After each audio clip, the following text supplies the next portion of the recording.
What's up, everybody? Welcome to today's edition of Locked On ACC. I know you're tired of talking about the game, but it's just one more, right? One more co host who is going to give the insights from the perspective of a new blood.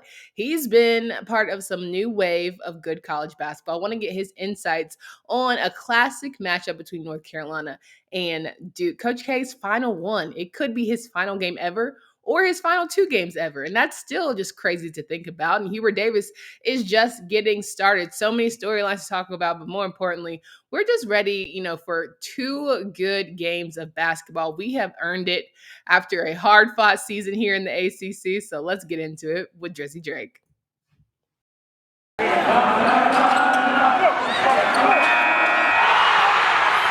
You are Locked On ACC, your daily podcast on the Atlantic Coast Conference. Part of the Locked On Podcast Network, your team every day.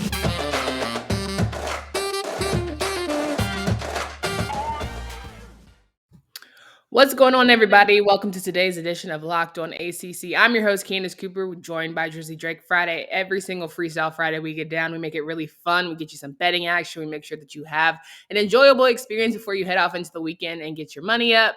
Or maybe, you stay down. But that's okay. You stay down until you come up, period.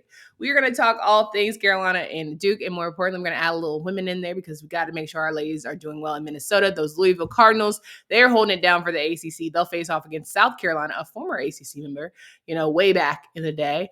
They are going to have a big battle going out there, or up there, I should say, rather. And I'm pretty excited about it. But other than that, Drizzy Drake, how are you feeling? We're feeling good. We're feeling good, Cass. And you were right about that. Whether you're up, well, or you're down bad. They call it gambling for a reason. They call it winning. So yeah, I feel good though. Hanging out this Friday to be a little chill and ready for some good basketball on Saturday. 100%. So both teams, or well, I should say all four teams, I only check out the ACC teams, have made it to New Orleans. They're getting ready for what will be a very exciting weekend of basketball. Villanova and Kansas take off first because we all know you got to build up the anticipation of Coach K in the prime time spot and having Hubert Davis there as well. So at 8:49-ish, depending on how the Villanova and Kansas game go, North Carolina and Duke will face off for the final time this season, the third time they have met. And Coach K's record, 50-49. The points are so close. Every time they meet, it's a nail biter. Anxiety at an all-time high if you're from North Carolina. But as a new blood, we'll love to get your opinion on this game and either how excited you are about it or you're kind of just like, another day in the life of a Final Four in NCAA tournament history. So I treat the NCAA tournament a little bit differently than most people, primarily because I always say that if you go hard into the tournament, I don't care if you're the 68th ranked team or the first ranked team, typically the best basketball team overall might not win the entire thing, right?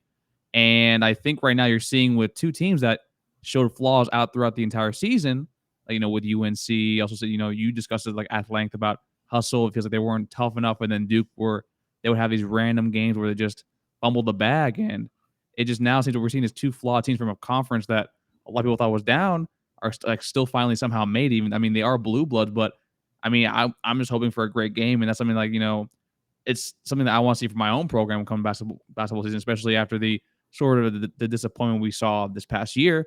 And to me, it is probably one of the greatest rivalries in all sports. And I ain't gonna lie to you, I'm also intrigued because I would love to see. I didn't know until you just said that if Coach K loses this game, he'll be 500. And you know what? That would be hilarious to actually witness that on live TV.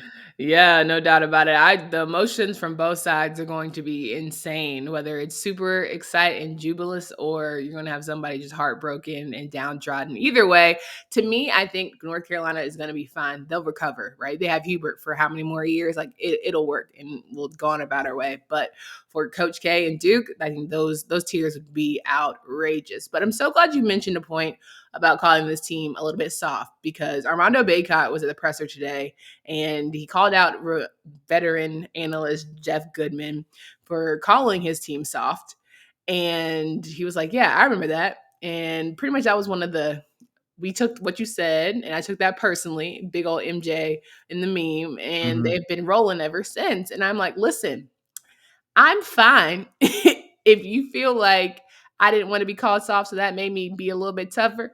Cool. Like if me saying you ain't got no heart made you go out and play like this, all right, I'm okay. I'll live with that because at the time, I only went off of what I saw. And I felt like this team was struggling. So I'm not apologizing for it, because I think when you are a grad, you tend to give a little more tough love. You're a little hard on the Noles at times, right? You're hard, especially Yeah. when it comes to football season. You can get a little bit like, all right, I'm done with the BS. But at the end of the day, if it makes your team better, I'm totally fine with that. So I'm okay with, Goodman's conversation, because if it made those boys play like they're playing right now, fine by me. I mean, one of the best things, actually, we had a former FSU fullback, James Coleman, on the show. And Mhm. one of the things he talks about is that when he was there, he actually did the dumb thing of going and reading the message boards, actually, while he was actually in Mm. school. And then he talked to his mom and then talked to his grandma. And his grandma was like, who told you to go read those things? And basically, it's at the end of the day, you, myself, Jeff Goodman, we're just people with a microphone, right? Our Absolutely. opinions should mean nothing to these kids. And quite honestly, they don't. We're Mhm. mainly here for the listener and the fan, and are probably venting their frustrations. So overall, like Armando Bacot, like I've been a big fan of you, but like Candace said, when you go to the school, when you play for the school, like Candace did, when you give money to the school, you Like basically Candace did as well. exactly, and especially when you continue donating after you leave, whether Right. you're a booster, whether you donate for the alumni, like you have a skin in the game because it's like it's a part of you because that's why we love college football so much or college sports in general. It's like it's a closer feeling than professional sports. Yeah. And that's why we get hard on you. That's why we say certain things when we criticize you. It's not out of being malicious unless you're one of those unreasonable fans. And then there's certainly them out there. We want the best for you because in the end it's the best for the program that we basically studied for, worked hard for, and played for. So that's what we want at the end of the day. Yeah, absolutely. And I think, we always want, I come from a place of love. I was having this conversation with another Locked On Locked On podcast network host, and we were just talking about fans, short for fanatic. And I was on the radio the other day, and we were just talking about what's enjoyable to like with fans. Like I love fans who get it, right? At the end of the day, you want to see good product. You can criticize, but it's not going to make or break your day. You still got to go to work in the morning. The bills is still due on the first. Like you could still function. Some people, like when I was in school, I used to have a bad day. Like when Carolina lost, it was like, God, like I can't even sit right with me, right? Even in my early 20s, it was like, okay, I have to go to the grocery store. Probably don't put that Carolina hoodie on. Don't really want to have that kind of argument back and forth. Yeah, I'm in South Florida rocking You this, but feel man, me? sucks, man. It's like Dan was like, yo, look at this loser over there real quick, man. The man's won 5 games and they won only 8 games in 2 seasons. Damn, what this You man doing feel right now me? real quick. No, I feel that. Exactly. And so I appreciate people who are rational when it comes to their love and joy, because I saw this conversation like, oh, well, if you didn't go to a school, like I didn't know you had to go to a school to be a fan. And I'm like, I love going back and forth with people in private who I went to school with because we can like really unload, right?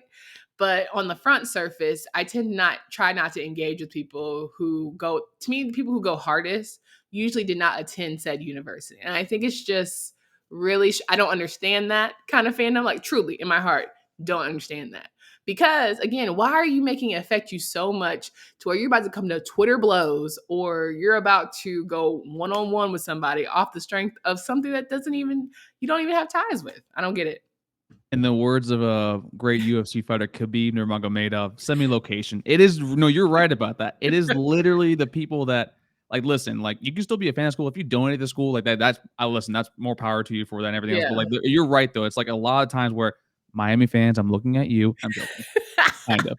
Hey, It's probably. true. Yeah, probably. But no, but seriously though, like it literally is those fans that they didn't go there at all, Mhm. period, and they literally was like acting as if like I did this and this that and that, and I was like, my man, you went to Palm Beach Community College. And Shout that's out to Palm Beach. okay, and Yeah, that's okay. I went there. I love that spot. But no, like seriously, that's how it's weird. It's really, really weird. And I know sort of a fanatic, but it's like you get to the point where like, don't be unreasonable at the end of the day. Like Yeah, you really, it's just a damn game. And like yeah, you said, your loved one's not leaving you. You okay, still got, your job isn't gonna fire you.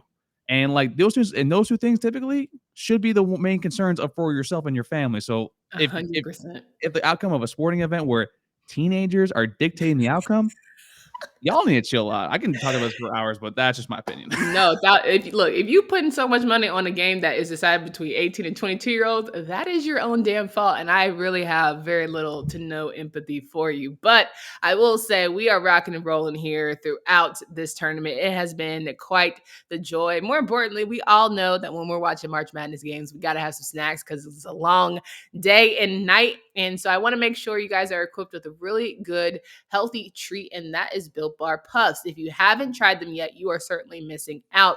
Puffs are a fan favorite with some incredible flavors. They got some churro, cinnamony at that, coconut marshmallow, banana cream pie, all delicious, all 100% covered in real chocolate. Yes, even including those puffs, 130 calories. It'll definitely be something that you and your friends can enjoy as you're watching these Final Four matchups between the men's and women's tournaments.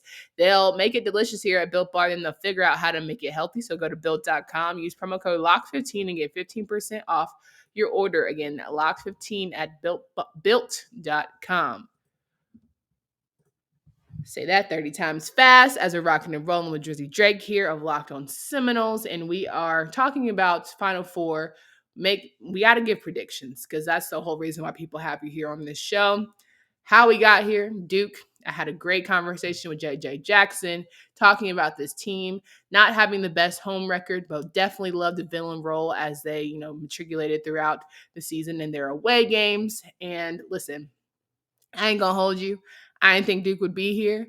Happy they are because we can get the Duke people to just shut up about it. But on paper, Duke was supposed to be here. I don't know why it's a shock.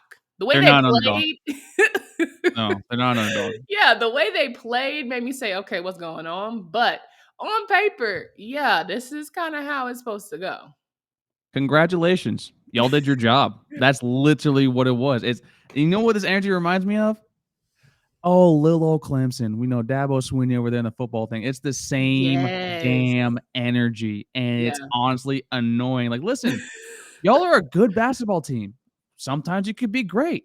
Own that. Don't be like, oh shucks, we found a way to get past Texas Tech, Michigan State. We found a way each and every single damn time. Like, no, man. Like you Yeah. have a player that's going to be drafted in the top 3. You Yeah. have several players that will play in the NBA. Let's just roll it back a little bit. Like y'all should be here and just like I'm not going to give you roses for doing your own damn job and you're meeting your own expectations. Listen, play and be starters or definitely not be two-way players. So I'm just confused as to what is the underdog story. It's never been that. And as a program, I know Coach K has never allowed y'all to have that kind of feeling about yourself. So we're not even doing let's not even play them games. But needless to say, the storybook ending of how it is all supposed to go. They're supposed to win the regular season, the ACC championship, run the table, and then play their final game at home against Cameron in front of all those alumni. Didn't come out how it was supposed to, and Coach K said, just wait on it. How classic of a speech will that be, though, if Duke's able to finesse this weekend and win a championship? That's wild to me. It would be perfect, honestly, for him. You got to respect it. You do because it's kind of like this isn't the real trophy, right? You see all the time in the NHL when the team wins their conference, no one touches it Yeah. because, as Kobe used to say, the job's not finished. And then Yeah. with Coach K, with that, it's like overall, you always play to be that one best team in the big dance. Like that's the most important thing for boosters, for your players, and also for your legacy too. And like we were saying, like Duke was supposed to be here, and they held up their end of the bargain. I personally had them losing to Texas Tech because I thought they were a better defensive team. I thought they also were on the ropes and they found a way to fight back. Yeah. So to me, it's going to be like if he does end up winning it all, and I think you kind of said that if they lost the ACC conference tournament that they would do this, that's going to definitely be probably the first thing spoken at is a Hall of Fame ceremony is that speech literally right there. Oh yeah, the whatever highlight video anybody made is yeah, you got to run that one. That got to be the main clip to start the thing because the intro would be crazy and all of that good stuff. And listen, at the end of the day, as a neutral reporter these days, I'm happy for anybody who puts in work and is able to see the fruits of their labor. Because why else do you compete? Why do you participate in sports? You want to win. So hats off to you if you do it. Now, on the flip side of that, you got Hubert Davis first starting out, no pressure, allegedly.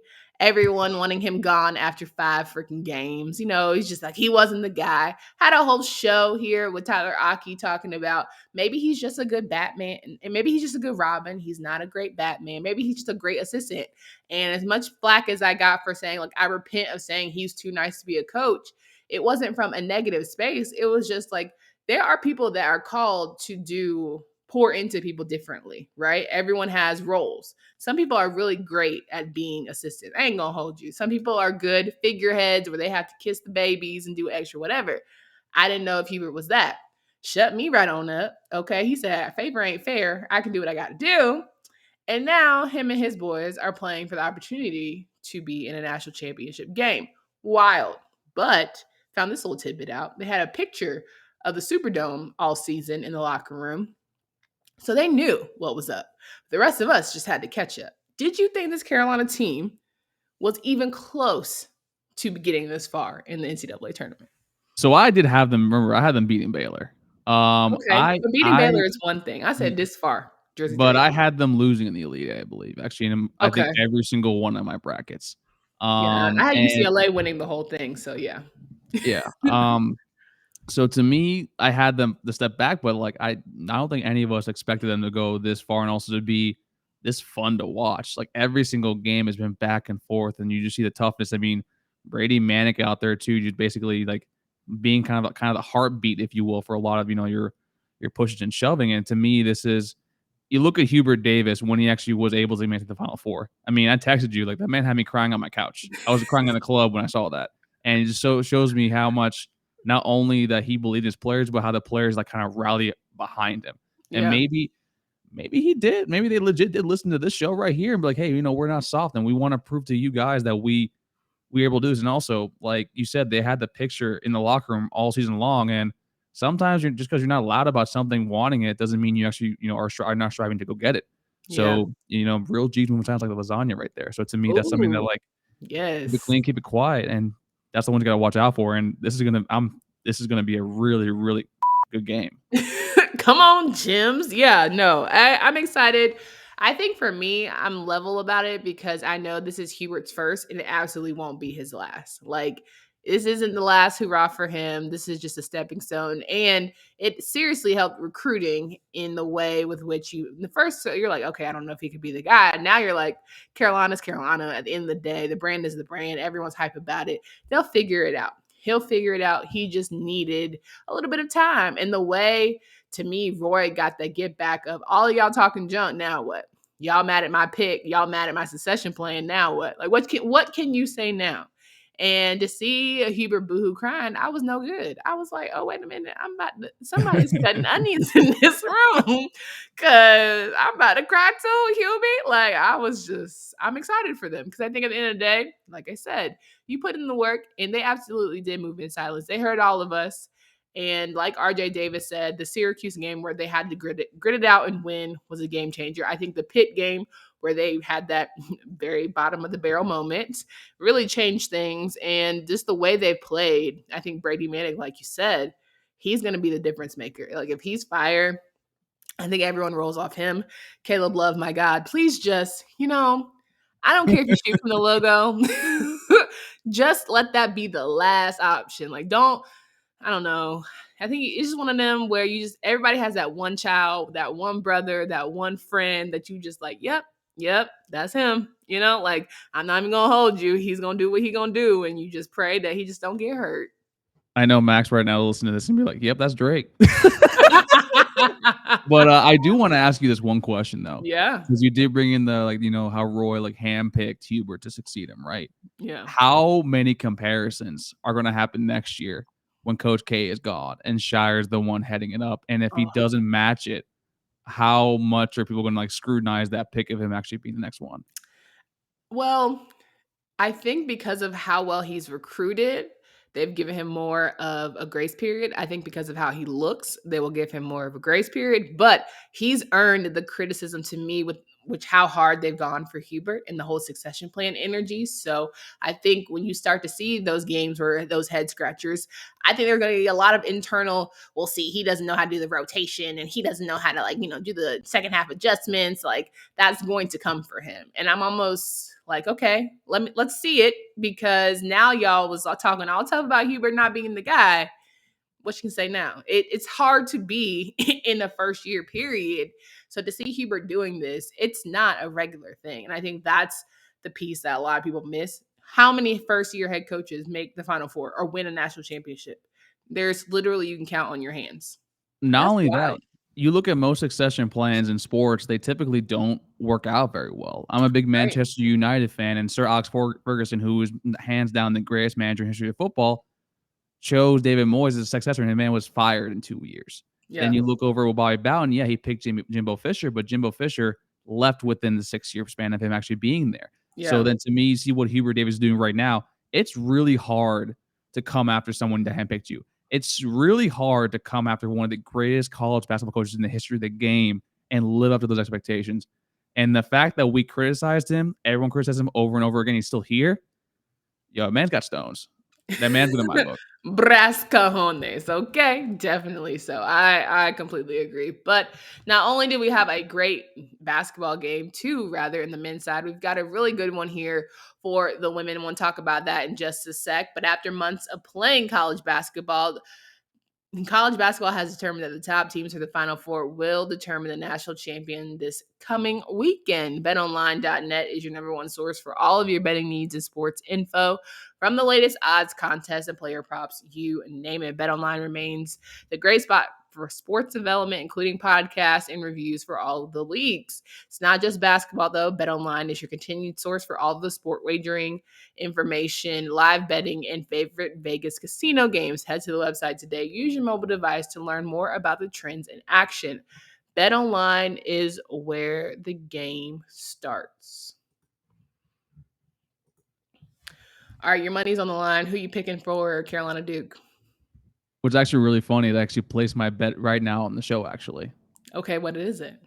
I took Carolina +4, Whoo-wee. and I took Carolina +164 outright to win the game. Okay. I think it's going to be a low-scoring game. Yeah, I that's don't why I know. touched the total. The total right now is a 151.5, and I'm like, no, no, no, no. I hate taking more than 140 points in college basketball because it Yeah. freaks me out. I also Yeah. watch a lot of FSU basketball, and we don't score that much points. So There you go. Lord, I ask, if you're gonna have someone shoot a three and it be the final shot, let it be Brady. That's all I ask. That's my prayer. Like, I'm gonna be in my closet this weekend. I ain't gonna hold you. I ain't prayed for Carolina basketball all season, but I bet you my ass gonna be in there today. Okay. Anyway, we can talk about the women. Louisville. Okay, they're hosting South Carolina in Minneapolis. Listen, I am such a Don Staley fan. It's not even funny. AP Player of the Year, Leah Boston. She is insane off the boards. monster. Can't even hold you. Miss Henderson is an insane guard, but you got Inksler, who is incredible as well. She has made you earn every bucket coming your way up for the Cardinals. Haley Van Lith, she's had a great tournament run. Louisville could, quiet as it is kept, has slid under the radar with all of this hype. Why not Louisville? I think they have a great opportunity here in front of them. I think they can, but I think I'm going to repeat what I said last week. I don't bet against Dawn Staley, and it's mainly because she has burned me numerous times in the past, and she's proved time and time again how great of a coach she is. She also, having Aaliyah Boston, who I think has averaged like almost 17 boards a game in this tournament, is absurd. Now, I mean, Louisville, they have Haley Van Lyth. They also have Kiana Smith, who both are averaging, combining for about 26 points a game. Haley Van Lyth also has like 4 straight games of 20 points or more. But like you said, South Carolina has Destiny Henderson. They also have Zia Cook too to help, kind of Yeah. balance that out a little bit. So to me, I think the line right now from last I checked was -8.5 for South Carolina. I'll take Louisville to cover that because Yeah. I do think Haley Van Lyth she's that bad, she's that good. So to me, I'm gonna go with South Carolina wins game. Is it Haley Van Blythe or Haley Van Lith? I don't know. I'm asking. I listen. I read it phonetically. English ain't my first language, so I'm just gonna go with that until Haley. If you're listening to this, please, send over the proper Right. pronunciation over to Twitter. You can see your handles down at the bottom, so you can help us out with that. Bacot, whatever. Hey, you taught me that. You taught me that. Thank God. I got it. We roll one good. Listen, I agree. You don't bet against Don Staley. And as much as he talked about this season, how in the promo video she wanted Aaliyah Boston to get an opportunity to smile instead of cry because she's the only player in the video who is crying. And I think it's going to be a great turning. But on the other end of that, I think Stanford is nobody to sniff at. They're definitely a squad who has earned their right here to play. And UConn, anybody. I think it might be an ABC girl. I might be anybody but Connecticut because the Ooh. way NC State got robbed in that game, I'm still low key bitter about it. I'm still pissed. I've truly, and this is me watching Duke games, Carolina games. I have never seen such blatant missed calls in my life. Like if you miss calls, you go in the back and you're like, "Ooh, that was a missed call." Like da da da. I have never seen a girl get yacked at doing a layup and it was like, all right, next play. Like, what? It was horrible, horrible officiating. I hope they get fired. I hope they never coach or never ref another tournament ever again. Ever. It was just that bad for me. So anybody but Connecticut for me, and I'm good money. Yeah, I think Stanford's gonna win that game anyways. Yeah. I think that game against NC State took out a lot from UConn, and also like you say, I'm a big believer in karma. And even though if it ain't from your own doing, maybe if you had a little bit of extra help from the refereeing because it Yeah. was pretty damn bad. And as always on Locked On Seminoles, we say boo the refs because they get paid to do that, and also they're not children, so you don't feel bad about it. So for me, I'm going with Stanford with that, and that's Yeah. going to be. I would love to see Louisville, go to the championship game for the ACC. Like I said, Haley Van Lith, she's a bad woman on the court, but to me, I think it's South Carolina Stanford, and that probably will be the most entertaining game. Even though the best player, not namely Boston, will be there, Paige Beckers, because she did will them Yeah. back in that game. 100% agree. But I think for media's sake, Paige is the reason why they won that game. But that's neither here nor there. I'm not gonna be bitter. Ooh, I'm not gonna do it. ooh. I'm not gonna do it. But anyway, ball don't lie. Every time that NC State would get a foul, them UConn girls would miss that free throw. So I'm just saying the stars are aligning for Stanford to get a dub. So, and also, Russell Wilson's sister, Russell probably be in his prayer closet too. So here we are. But say all that. Sierra, Sierra be got them prayers, okay? She got them prayers. So all I know is she bagged herself a $150 million man. So whatever she's doing, I'm just asking God, I've seen what you've done for others. Go ahead and slide me 150 mil, man. I'm good. All that to say, Drizzy Drake, it's been a pleasure to have you here. Hope that you have a great weekend watching college basketball. Please remind these folks of where they can find you, follow your work. I feel so broke after that statement. Folks, you can follow me at Tally__Drake. You can follow my coach at MaxMoody17. You can follow the Yeah, podcast at Knowles Anonymous. It's basically where we engage with our fans in our Discord, where we get themes for episodes for our mandatory Mailbag Monday, and also where we do everything we can. And as always, we're fans first, people second, and podcasters third. And you know what, Louisville, get it done this weekend. absolutely. Guys, come back on Monday because we will preview a very good national championship game between Duke and Carolina. It'll either be Duke and Carolina versus Kansas or Villanova. Who will it be? But it's a battle of the Blue Bloods. It'll be fun nonetheless. Hope you guys have a great, safe weekend. Hopefully Louisville as well is in national championship game and we can talk about them some more. All good things to come your way. Follow the Locked On Podcast Network wherever you listen to podcasts for Candace Cooper and Drizzy Drake. Until next time.